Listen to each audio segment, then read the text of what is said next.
cómo proteger el medio ambiente y las especies en uno de los lugares más biodiversos del mundo, LATAM Airlines nos tiene la respuesta. En este episodio contaremos con la presencia de Santiago Álvarez, quien nos contará cómo una aerolínea contribuye a la conservación de ecosistemas en el país, porque la sostenibilidad es posible.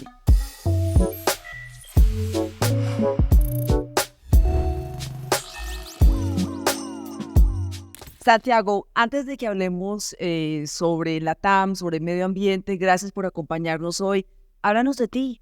Hola Dora, para mí es un placer estar acá y contarte un poquito de lo que ha sido mi experiencia. Yo en LATAM estoy cerca de cumplir 9 años, pero antes trabajaba en la casa editorial El Tiempo, así que vengo del mundo de los medios.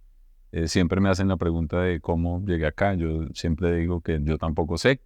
Los cambios de industria son impredecibles. ¿De qué manera y por qué es que una empresa aeronáutica entra al tema de sostenibilidad? La sostenibilidad y como lo planteamos en nuestra estrategia de desarrollo es necesaria hoy para las compañías. Cuando ya lo llevamos a LATAM, esto nace de una reflexión que ocurrió durante la pandemia. La pandemia fue el momento más difícil de nuestra empresa como negocio.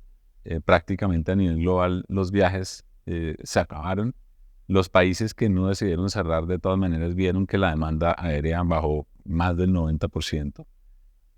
Y eso nos generó un espacio de reflexión como compañía para pensar muchas cosas, cómo íbamos a afrontar el tema o la problemática del cambio climático, siendo conscientes de que nosotros generamos un impacto bastante importante por cuenta de nuestra operación. Todo el grupo LATAM genera al año más o menos unas 12 millones de toneladas de carbono. Eso es lo que liberamos a través de nuestra operación, de volar los aviones que volamos. Entonces, a partir de reconocer ese alto impacto que generamos, pues también nos tenemos que poner en la tarea de cómo desarrollar estrategias para mitigarlo. ¿Qué tan avanzados o cómo se compara Colombia mejor en cuanto a medio ambiente y ese esfuerzo que ustedes están haciendo comparado con esos otros países donde también funcionan? Nosotros en todos los países donde estamos presentes estamos haciendo esfuerzos para desarrollar proyectos que vayan en esta línea de la conservación. Actualmente Colombia es en el que lo tenemos implementado y funcionando. Y es por esto que Colombia se ha convertido también dentro de la TAM en un mercado importante desde el punto de vista de servicios ambientales. ¿Cómo es el proyecto CO2 Bio? ¿Cómo funciona? ¿Dónde nació? ¿De qué manera se ejecuta? El proyecto CO2 Bio es un proyecto que nació en la Orinoquía colombiana en el año 2015, esponsoreado por la Fundación Cata Rubén, que es quien se encarga de promover, y no solo de promover, sino de certificar y de hacer el seguimiento del proyecto. Y la TAM se sumó a este proyecto en el año 2021. Este es un proyecto que cubre una extensión de 312.000 hectáreas en la Orinoquía colombiana. El propósito de ese proyecto es la conservación de ese ecosistema de la Orinoquía, que es un ecosistema estratégico para Colombia. Y en esas 312.000 hectáreas hay un potencial de crecimiento hacia 570.000, que además a su vez tienen un potencial de captura de 11 millones de toneladas de carbono en los próximos 5 años. Hagamos de cuenta que yo soy propietaria de tierras en la Orinoquía. ¿Cómo funciona el proyecto? ¿De qué manera me beneficia a mí como propietaria? Si eres la propietaria de una tierra en la Orinoquía, te invitaría a sumarte al proyecto diciéndote específicamente que por el hecho de conservar puedes generar recursos económicos. Nosotros le transferimos el 70% del valor que aportamos a la hora de comprar los créditos de carbono al propietario. Y lo otro es porque a través de esa conservación está aportando a que se puedan proteger más de 2.800 especies que hay en esas tierras. Y no solo proteger a esas 2.800, sino también salvar del peligro de extinción a 195 que tienen riesgo dentro de ese ecosistema. Eligieron ustedes justamente la Orinoquía, que es una de las cuencas más importantes en el mundo. ¿Qué tanto te emociona llegar al lugar y a visitarlo y ver el resultado del trabajo que han hecho? Mira, eso es espectacular primero porque la Orinoquía es una región muy bella de Colombia. Em, pero no solo eso, sino cuando te empiezan a contar que ahí hay especies únicas, que ahí está, por ejemplo, el corredor del paso del jaguar. Santiago, uno se monta en un avión de la TAM y jamás se le ocurriría que están protegiendo el corredor del jaguar. Bueno, mira, esto es a lo que nos ha llevado a trabajar en esta sostenibilidad, que nos ha llevado a lugares que no nos imaginábamos primero estar, em, pero también hablar de una cantidad de cosas que en el día a día de nuestro negocio tampoco hablaríamos. Aquí hay tres impactos importantes en este proyecto, el social, el económico y el ambiental. Vamos uno por uno. El impacto social, cuando vas a las comunidades, ¿qué notas? El social es ver que a estas comunidades les generas un mecanismo de desarrollo de ingresos que les permite vivir y desarrollarse como familia y que además se ata a lo económico. Estas tierras pues tienen un uso alternativo y ese uso alternativo pues se tiene que ver compensado de alguna manera y por eso no solamente desarrollan actividades de conservación sino también de turismo que son muy compatibles con la conservación. Y ellos pues ahí generan es un ecosistema de negocio que les permite generar sus ingresos. ¿Cuál es el impacto ambiental? Mira, el ambiental es espectacular porque se puede medir. Catarrubén tiene unas imágenes satelitales donde puede comparar cuándo inició y cómo estamos hoy. Hay 2.800 especies en estas 312.000 hectáreas. Hay unas que están en peligro, 192, y tres específicamente que están en alto riesgo. Estas tres son en general aves, son unos tucanos, unas águilas que están en vía de extinción y en peligro alto. Y esto, por lo que nos preocupamos, es por garantizar que estas especies en general puedan sobrevivir y no se vayan a extinguir. La ONG Catarrubén es parte de este sistema o de este proyecto. ¿Cuál es la función de ellos exactamente? Mira, Catarrubén es el desarrollador del proyecto. Catarrubén tiene varias funciones. Una, la de coordinar a las familias, las capacita también en los temas específicos de conservación, pero también es la que se encarga de hacer todo el seguimiento y la medición del carbono que se captura ahí. ¿Esa ONG ayuda a generar esa confianza entre las comunidades? Claro, ellos están ahí in situ, son de la región, hablan el idioma de la región, se preocupan por las mismas cosas que se preocupan las comunidades de la región. Entonces, sin duda, Catarrubén es un actor muy importante porque es el facilitador de esa confianza que tiene que existir entre los dueños de las tierras con las compañías sponsor que estamos presentes dentro del proyecto. Santiago, más o menos, ¿cuánto ha sido la inversión hasta ahora de la TAM en la Orinoquía?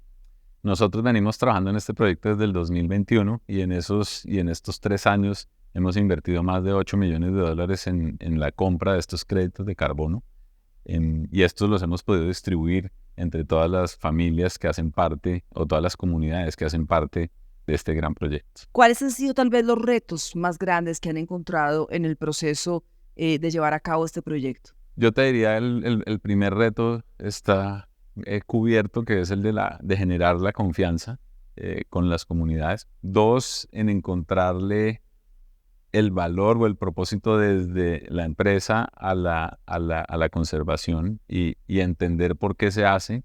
Generamos un impacto muy alto y tenemos que hacernos cargo de ese impacto. ¿En lo personal eso te entusiasma? Sí, sin duda. Mira, yo creo que pues una cosa es lo que uno hace como empresa y el propósito con el que lo hace como empresa, pero también está la parte personal y lo que tú piensas y crees que sucede por lo que la empresa en la que trabajas está haciendo y sin duda esto le va a garantizar a nuestros hijos, a mis hijos, a los tuyos, un mundo mejor. ¿Ya llevas a tus hijos a la Orinoquía para que vean el proyecto? Ese es un pendiente que tengo. Yo solo he ido en actividades laborales y tengo pendiente poder ir con ellos más en una actividad turística para que también entiendan un poquito. Hoy cuando yo oigo hablar a mi hijo de 5 años, habla de la naturaleza, habla de los animales, habla de lo importante que es para él la naturaleza. Entonces, sin duda que va a ser un destino en el que sí o sí vamos a pasar. ¿Alguna anécdota que nos quieras compartir? Sí, mira, yo creo que esto nace, o esta sensación de confianza nace precisamente de conversaciones que uno tiene con propietarios.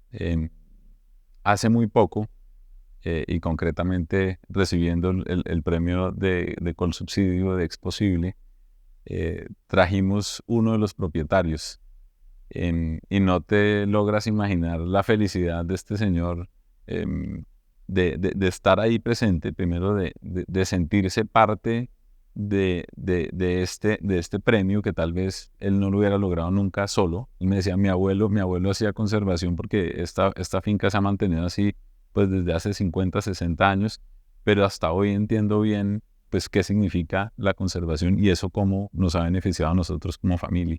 Entonces ese tipo de testimonios son esos que nos han ayudado a generar esa relación de confianza. Hablemos un momento de los clientes, de los pasajeros. ¿Qué tan importante es hoy en día para los pasajeros conocer que existe un proyecto como el CO2Bio? Mira, cada vez es más importante porque los clientes hoy, sobre todo las generaciones más jóvenes, a la hora de tomar decisiones de compra sobre un producto, ya empiezan a pensar ese producto que estoy consumiendo, qué impacto genera detrás. Las empresas también empiezan a hacer sus compromisos de descarbonización de primer y de segundo nivel, y nosotros estaríamos en muchos de los del segundo nivel de nuestros clientes. Y en ese sentido, tú vas viendo cada vez más cerca la necesidad de poderle presentar este tipo de proyectos y decirle, mire que yo sí me ocupo de la huella que yo genero y de la huella que usted genera como cliente. ¿Algún otro proyecto que tengan similar en mente a futuro? Mira, lo primero es seguir trabajando en este Laurinuquía. Nosotros llevamos 312,000 hectáreas y como les decía, el propósito es llegar a más de 500,000. Pero este proyecto también queremos que se replique en otros países de la región donde tenemos operación. Brasil es uno de esos. Tenemos un programa que se llama Segundo Vuelo, que es la reutilización de todos los textiles de los uniformes de nuestros empleados. Tenemos un programa que se llama Recicla tu Viaje, que se encarga de separar los residuos de nuestro servicio a bordo y poderlos llevar hacia plantas de tratamiento para darle un nuevo uso a ese plástico que se genera o esos residuos que se generan en ese proceso. Tenemos un programa que se llama Banco de Madera, lo mismo viene más desde el lado del negocio de carga, donde todas las estivas son en madera y esa madera se desaprovechaba. Hoy la utilizamos en distintos procesos, inclusive para hacer oficinas nuestras y usarlos como elementos decorativos. ¿Qué le diría a otros líderes de la empresa de la aeronáutica para que se sumen a este esfuerzo, para que entiendan la importancia? Bueno, yo creo que todos como empresarios, pero también como habitantes del mundo, tenemos hoy la responsabilidad de empezar a actuar, de reconocer cuál es la huella que generamos como empresa, como personas, y en ese sentido actuar de manera decidida para que se empiecen a hacer cosas. ¿Qué es lo más conmovedor para ti de ser parte de este proyecto? No, para mí es poder trabajar en el propósito de empresa asociado al propósito de vida. Cuando esas dos cosas se unen, se vuelve muy poderoso el trabajo. Y poder pensar que a través de lo que estás haciendo le estás dejando un regalo a los colombianos, le estás dejando un regalo a tus hijos, me llena de mucho orgullo. Compártenos una reflexión sobre por qué medio ambiente, por qué sostenibilidad, por qué no podemos seguir dejándola en segundo plano. Para mí la reflexión es que la sostenibilidad sí se puede hacer, y todos la podemos hacer desde el nivel personal hasta el nivel empresarial. Y ya luego cuando empiezas a hacerlo, lo vas articulando, lo vas agrandando, le vas dando sentido, pero hay que empezar. Entonces mi reflexión y mi mensaje más importante es, si no están haciendo nada de sostenibilidad, empiécenlo a hacer. Gracias, Santiago, por tu tiempo. No, a ti, Dora, un placer haber tenido esta conversación contigo.